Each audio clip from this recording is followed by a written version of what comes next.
పరిశుద్ధ పర్వతములకు నీ నివాస స్థలములకు నన్ను తోడుకొని వచ్చు.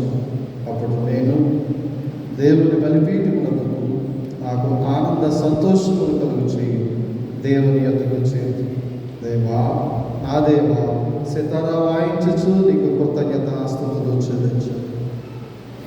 ప్రభురాత్రి మన సంస్కార ఆరాధన కొరకైనటువంటి హెచ్చరికలను జరిగించుకున్నాం. మిక్కిలి ప్రియులరా, మనము మన ప్రభు అయిన యేసుక్రీస్తు యొక్క పరిశుద్ధ రాత్రి భోజనములకు రావాలని ఉద్దేశిస్తున్నాము కనుక పరిశుద్ధుడైన పౌలు హెచ్చరించినట్లు మనలను మనం శ్రద్ధతో పరీక్షించుకునే యుక్తమై ఉన్నది. ఎందుకనగా ఎవరు తమ పాపములను వినయముగా ఒప్పుకుందులో, ఎవరు నీతిని గూర్చి ఆకలి దప్పులు కలిగిందో అటు వారిని ముఖ్యంగా ఆదరించి బలపరచుటకై ఈ పరిశుద్ధ సంస్కారము నియమింపబడి ఉన్నది. మనలను మనం ఇట్లా పరీక్షించుకుని ఎడల మన యందు పాపమును మనము మరేది కనబడదు. వీరి నుండి మనమంతటా మనమెంత మాత్రమును తప్పించుకొనలేము. కావున మన ప్రభు అయిన యేసుక్రీస్తు మన మీద కనికరము గలవాడై మనకు ప్రతిగా దేవుని పూర్ణ చిత్తమును ధర్మశాస్త్రమును తాను నెరవేర్చుటకును మన కొరకును మన విముక్తి కొరకును మరణము పొంది మన పాపముల వరకు మనం పొందవలసినది అంతయు అనుభవించుటకును ఆయన మనుష్యుడు అయిన మనం మరీ దృఢముగా తిరిగి నమ్మునట్లును మన విశ్వాసములను బలపరపబడి ఆయన చిత్తములకు సంతోషపూర్వకంగా విధేయులమవునట్లును తన రాత్రి భోజనమును పరిశుద్ధ సంస్కారము నియమించాను. దీని యందు తన శరీరము మనకు ఆహారముగాను తన రక్తము పానముగాను అనుగ్రహించున్నాడు. కాబట్టి క్రీస్తు యొక్క మాటలను దృఢముగా నమ్ముచు ఎవరు ఈ రొట్టెను తిని ఈ పాత్రలో నుండి త్రాగుదురు వారు క్రీస్తునందును క్రీస్తు వారి యందును జీవించును. వారు నిత్య జీవం గలవారై పొందుదురు. ఆయన మన అపరాధముల నిమిత్తం అప్పగింపబడి మనము నీతిమంతులుగా తీర్చుకొనగా శిలువ మరణమును పొంది లేపబడిన సాక్ష్యమును బయలుపరచుచు ఆయన జ్ఞాపకార్థముగా దీన్ని ఆచరించవలెను. మరియు మనము దీనిని బట్టి ఆయనకు మిగిలిన హృదయపూర్వకమైన వందనములు చెల్లించుచు మన శిలువను ఎత్తుకొని ఆయనను వెంబడించి ఆయన మనల్ని ప్రేమించినట్టు ఆయన ఆజ్ఞ ప్రకారం మనము ఒకరినొకరు ప్రేమించవలెను. ఎందుకన్నా ఈ ఒకే రొట్టె యందు పాల్పంచుకొనచ్చు, ఈ ఒకే పాత్రలో త్రాగుచున్నందున మనమందరము ఒక్క శరీరమై ఉన్నాము. సర్వశక్తి గల దేవా, నీకు అందరి హృదయ రహస్యముల కోరికలు స్పష్టంగా తెలిసేది, దాచబడి మరిగినది లేదు. మేము నిన్ను పరిపూర్ణముగా ప్రేమించి నీ పరిశుద్ధ నామమును సరైన రీతిని కనపరచినట్లు మా హృదయ ఆలోచనలను నీ పరిశుద్ధ ఆత్మావేశమును పవిత్రపరచుమని నీ కుమారుడును మా ప్రభువునైన యేసుక్రీస్తు ద్వారా నేను వేడుకొనుచు ఉన్నాము. ఆమేన్. పాపపు తప్పుదల చెల్లించు.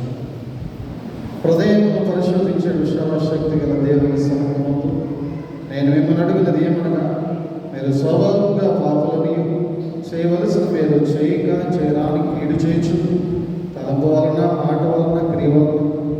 రక్షకుడకు దేవునికి దుఃఖమును పాపమును కలుగజేస్తారని, అందువలన ఈ శిక్షా విధికి న్యాయముగా పాత్రలని మీరు నిజముగా గ్రహించి దుఃఖించుచు ఒప్పుకొనుచున్నారా?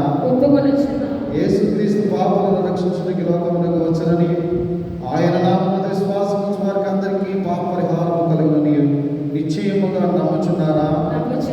అలాగైతే మీరు సకల పాపములను విముక్తి పొందవలని ఆసక్తితో కోరుచు, క్రీస్తు నిమిత్తము మీ పాపములను క్షమించి సమస్త దుర్నీతి నుండి మిమ్మల్ని పవిత్రపరచుట పరలోకమందున మీ తండ్రి యొక్క దయగల చిత్తమని మీరు రూఢిగా నమ్ముచున్నారా? ఇంతటి నుండి పరిశుద్ధాత్మ విధేయులై సమస్త పాపములను ద్వేషించి విడిచిపెట్టి దేవుని సన్నిధిగా జీవించుచు హృదయమందును ప్రవర్తన ఎందును పవిత్రముగా ఉండటము దినదినము ప్రయత్నింపవాలని నిశ్చయించుకొనుచు ఉన్నారా?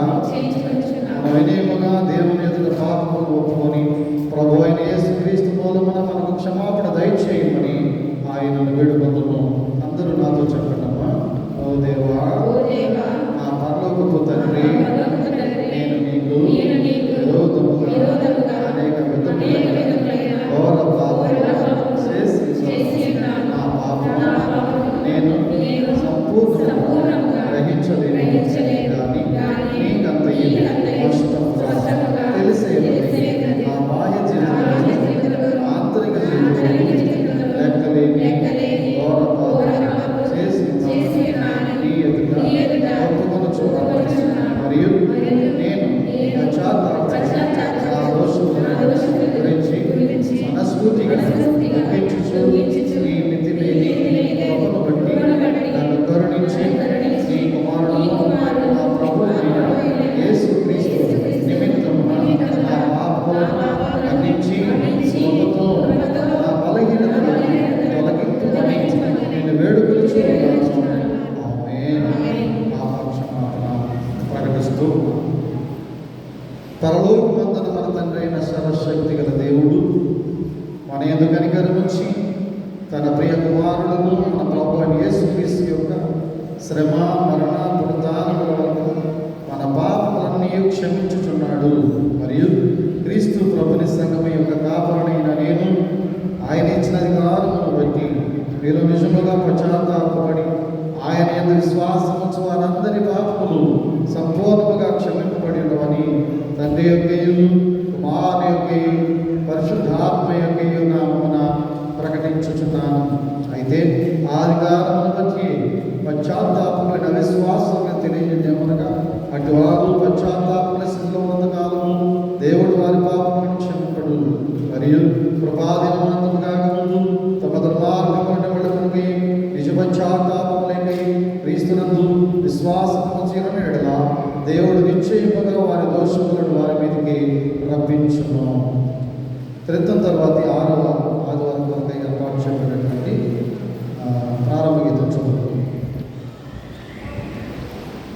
యెహోవా తన జనులకు ఆశ్రయము, ఆయన తన అభిషిక్తునికి రక్షణ దుర్గము. నీ జనులను రక్షించుము, నీ స్వాస్థ్యము ఆశీర్వదింపుము. వారికి కాపరివై నిత్యము వారి ఉద్ధరింపుము. యెహోవా, నేను నీకు మొర్రపెట్టుచున్నాను. నా ఆశ్రయ దుర్గమా, మౌనముగా ఉండక నా మనవి ఆలకింపుము. నీవు మౌనముగా ఉండిన ఎడల నేను సమాధిలోనికి దిగువారు వలె తగుదును.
నీవు మేళ్ళన్నిటికీ కారకుడు దాతవునై ఉన్నావు.